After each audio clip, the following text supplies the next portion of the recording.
Ganito ka-saucy at ka-garlicky na luto naman sa pork ang susubukan natin. Gagawa tayo ng garlic pepper pork, kaya kung paulit-ulit na lang yung alam yung luto sa pork, tara at samahan nyo ako matuto naman ng bago.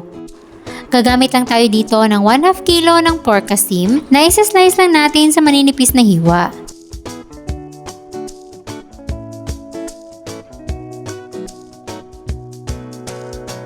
Pagkatapos nating ma-slice lahat ay imamarinate naman natin to sa 1/8 cup ng toyo, 3 piraso ng pinigang kalamansi, paminta powder, kalahating kutsara ng oyster sauce, at minced garlic.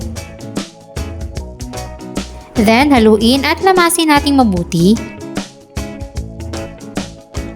At i-marinate natin for at least 30 minutes.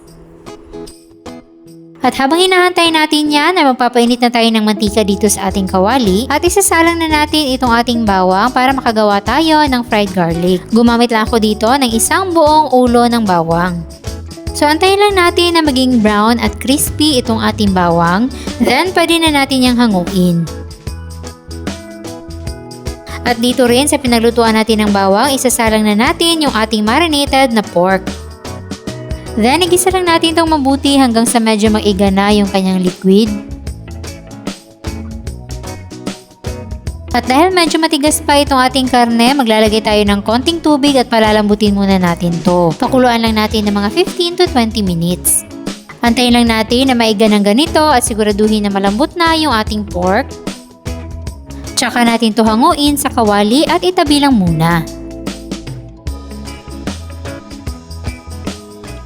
Then sa kapareho ring kawali ay maglalagay tayo ng 1/4 cup ng butter.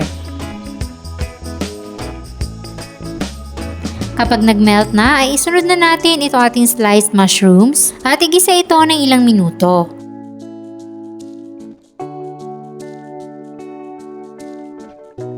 Pagkatapos mag-isa, maglalagay tayo ng 2 kutsarang all-purpose flour, then haluin at hintayin na matunaw yung harina.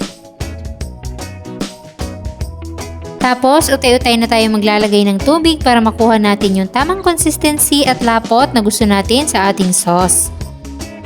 Yung ganito kalapot na sauce ay pwede na para sa akin, so maglalagay na ako dito ng half ng beef cube, paminta powder, at 2 tablespoon ng toyo. Then, haluin natin itong mabuti. At kapag sakto na yung timpla ay pwede na nating ilagay yung ating pork.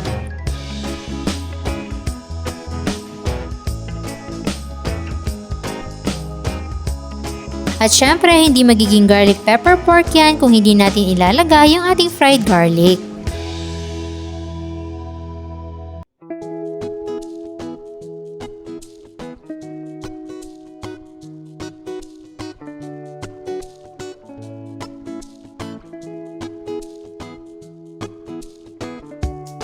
At ayan, ready na ang ating masaucy at mabawang na garlic pepper pork. Nako, subukan nyo to, lalo na kung mahilig kayo sa bawang dahil sigurado ako magugustuhan nyo to. Ilalagay ko na rin dyan sa baba ang kompletong listahan ng ating mga sangkap. At sana'y nagustuhan nyo ang ating recipe for today. Enjoy!